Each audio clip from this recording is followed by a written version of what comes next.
Este Impact Talk está patrocinado por Beyond You, un test genético que a través de una muestra de sangre analiza la activación de más de 17.000 genes relacionados con tu salud metabólica, inflamación, el estado de los sistemas del organismo e incluso con el envejecimiento.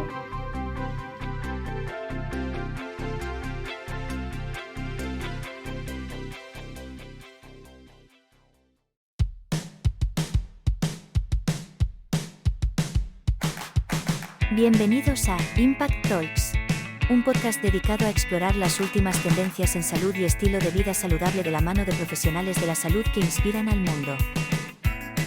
Porque no se trata solo de vivir más tiempo, sino de vivir mejor. ¿Empezamos?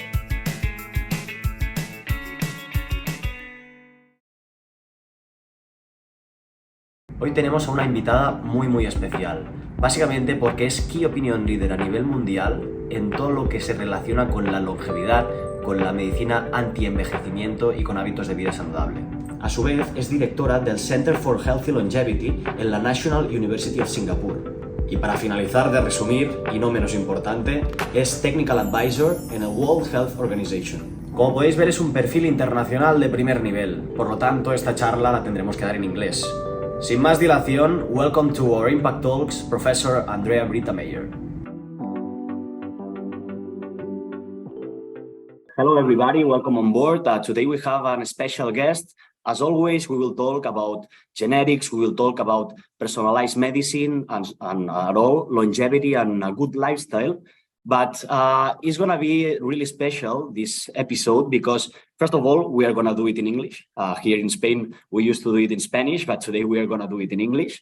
And also because we have a key opinion leader worldwide in longevity, and she has a lot of experience about how to be healthy, how to live long and better. So I'm not going to start showing all the curriculum that she had, but I think that it's better if she can introduce herself. Welcome on board, Andrea B. Maier. So happy to hear you.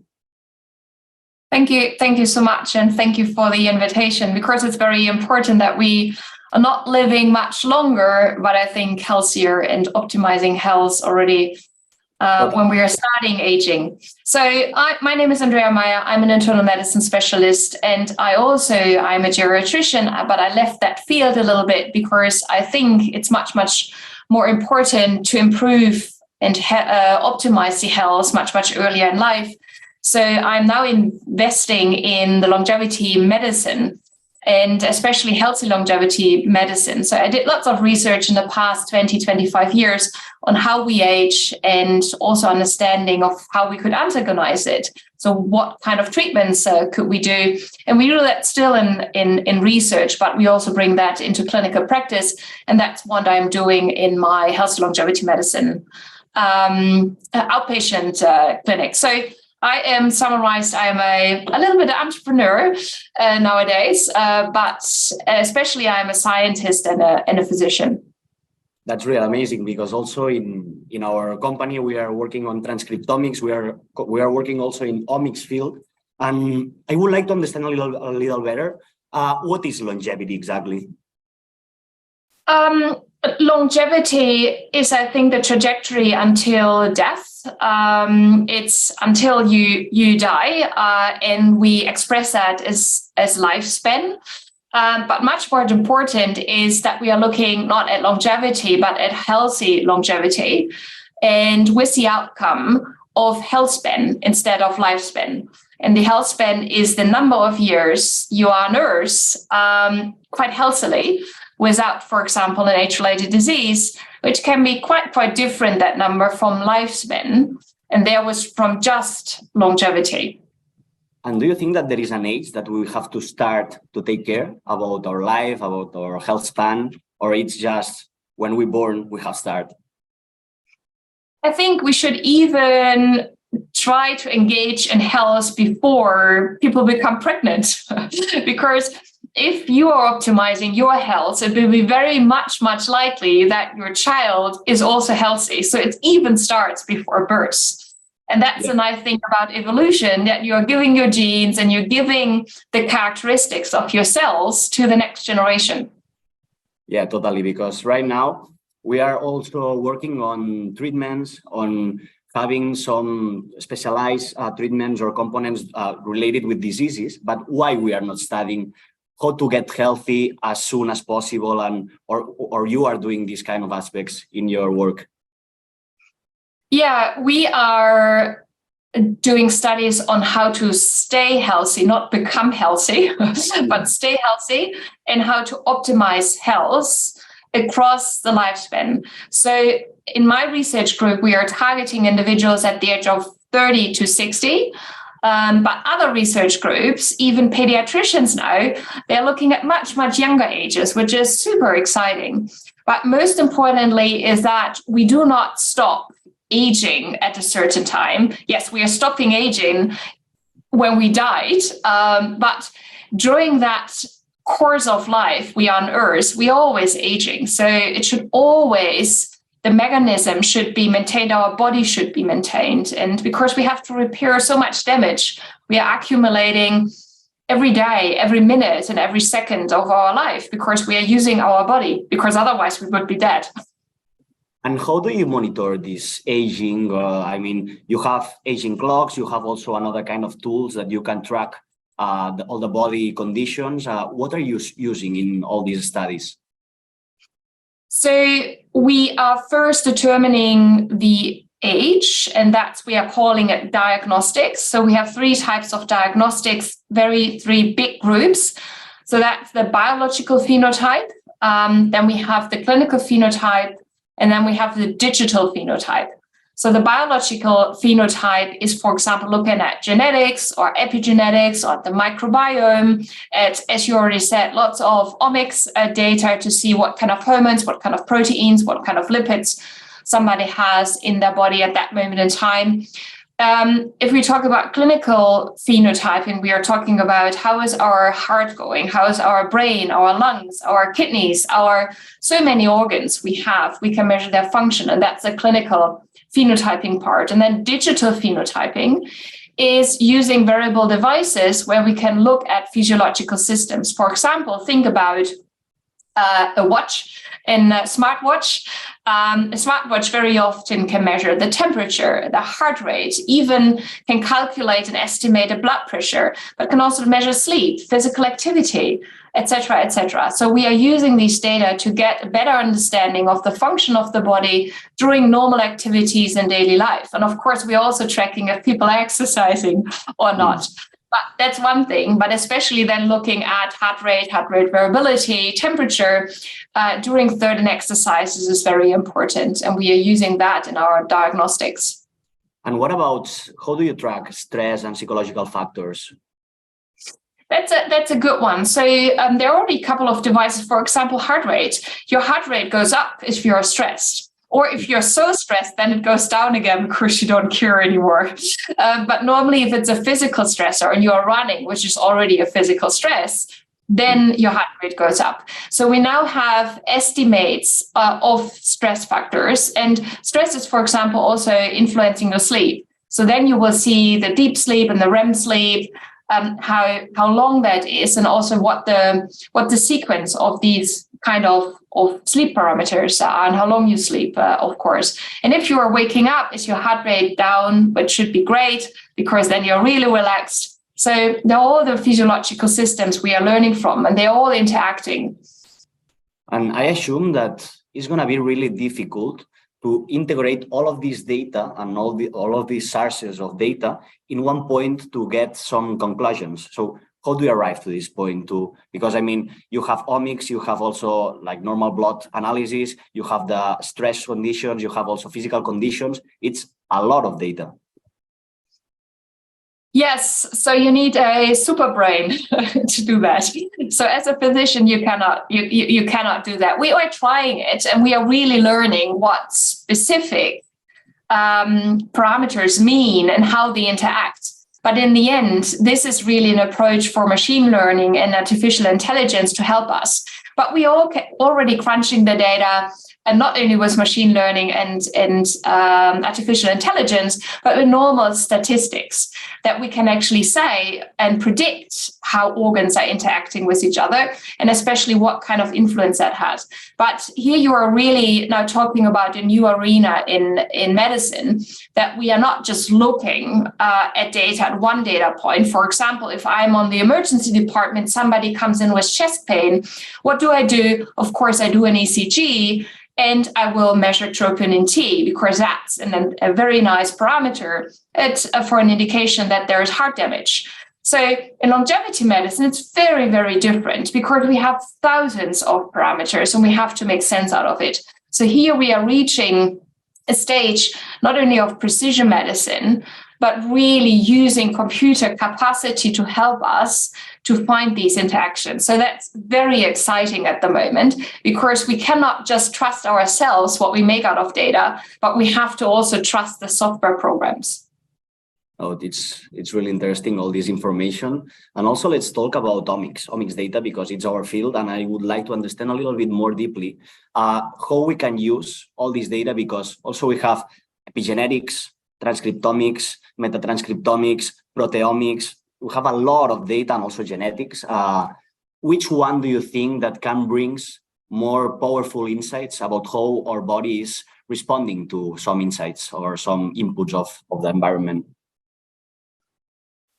So now you're asking how the body is responding, which means you're implying already that you do an intervention, or there's something, an exposure to something, which means that this marker should be responsive to what you are exposing that body to. Let us go a step back, because you are already talking about a responsive biomarker. That biomarker is responsive because I have toxins, or I have too much UV light, or I have too much exercise, or whatever. I think let's go get a step back and say, okay, if we are just having one blood sample, of a saliva sample, of a stool sample, what could we measure to indicate the biological age of a person best using the omics approach? And I would say that the epigenome, I'm looking at the methylation, so the epigenetic clocks, the farthest ahead in terms of validation, so that we know, yes, if there is a certain methylation pattern and you are using that in a clock, that this is we are confident that this is predictive for death, or it's predictive for diseases, etc. So methylation really helps. But the question is, if I now would say, okay, I give you a certain drug, or I put you on a treadmill, exercising, if then methylation and these clocks are also responsive, that I can measure it again, it goes down, we don't know yet. So there might be other proteins, for example, coming out of proteomics, which might be much, much more responsive, or even very conventional markers like a CRP, or just an albumin, what we can measure conventionally. So I think it has to be proven how much omics approaches we need, also for the interventions we are doing to test if it's all right. And I think it's really, we are at the early stages of that. Totally. And right now you are working in some studies, combining all of these omics data to get some insights and some validation about that. Yes. So in all our studies, we are looking at most of the time the genome. We are looking at the epigenome for methylation. We are looking at the transcriptome. We are looking at the proteomics, and we are looking at lipids now, which is a very new field for me. But lipids seem to be very, very influential, and there's not much research yet. And of course, we are also looking at the microbiome and really sequencing every microbe of the 1.5 kilogram we have in our bodies, who they are and what their need is to optimize the health of individuals. And do you have some insights or some conclusions about all of these studies? Maybe it's your personal opinion, but how it's going to evolve, or when we will arrive to get more deeply information, or to have a really impact in our longevity? I think it's already there. It's at the doorstep. So we already have lots of publications showing that we can measure the biological age, and we're already implementing these kind of clocks into clinical practice because we showed that it's around the world that it's predicting something, and they're already on the consumer market. So think about companies who are measuring the methylation, so the epigenetic clocks, but also the genome. It's already there for a couple of years that if you are sending your sample, people will tell you what kind of genome you have. So most importantly is that, especially if it's in the consumer market, that we are making sense out of the data and that we are really helping the consumer with all these data. And I'm involved in a company, The New, where I'm the chief medical officer, where we have actually crunched this data with artificial intelligence. And we are building digital twins out of these data that we actually showcase, okay, this is your data, here you are, and you could be like this if you would have a very good lifestyle and taking a couple of supplements, etc. So I think also here it's early stages, but we are learning tremendously during the last 3 to 5 years. All these companies were popping up, but it's already implemented and it's already available for consumers, but also for physicians. And what about your experience as an entrepreneur with New, for example? How is evolving? Are you feeling okay? Because I assume that it's completely different than being on the scientific part, researching and all this kind of stuff. It's nice. So I'm a hardcore scientist. I'm a hardcore physician. So one very important point is everything. Also, reaching consumers, in my view, has to be evidence-based. That's the first thing. Second thing, it has to be safe because people want to live longer. So don't make them live shorter. So safety is very, very important. And most of the time, safety is there if we have evidence, because then we can judge if we do things, how much chance there is that there is a side effect. And I can tell you as a physician, many things we are doing, they work. But we are always manipulating the body, and which also means that there's a chance of a side effect. So we have to be very careful with our body to really optimize it and to do not do harm. And I think as a physician, I learned that the first thing, do not do harm, but help. And that's what I also do as entrepreneur. Totally. No, it's really interesting that. And I assume that it's really interesting to get all these insights, but it's difficult to democratize these kind of technologies right now because not all the people can afford it. Which is the goal with New? How are you gonna do this step? So first of all, if you bring something new on the market, most of the times the market price is quite high. So, and we see that, for example, in the wellness and the longevity field, there are lots of clinics, and I also have one, where we really prescribe the latest technology, which is very costly to individuals. But then we have to drill it down and also from a market price. And if we have more consumers, most of the times it will also be cheaper in the end. So we're also opening longevity clinics in publicly funded hospitals around the world, and one is in Singapore, and we are opening at the 1st of September. So really to democratize, as you say, the opportunity to have a much, much more healthier, longer life. And the same is what we do at New, where yes, it's a cost price at the moment, but really bringing that down by reaching the mass market in the end. And now, imagining a little bit the future, how do you think that is going to be this future of personalized medicine or personalized self-care? How is going to evolve? So first of all, we have to have the discussion in the society, who takes care and who is in charge of the body? Is it yourself? Or is it a health insurer? Or is it the government? Who is it? And I think if we think about health, we always think, okay, it's a health insurance. I'm not sure. Think about your car. Most people, if they have a car, in many countries, they have an insurance of their car, that you do not have a big damage, etc. And you have to take care of your car to make use of your insurance. Because if you do not take care of your car and you don't maintain it well, there's no insurer who ever pays for your engine, which is broken because you didn't maintain your car.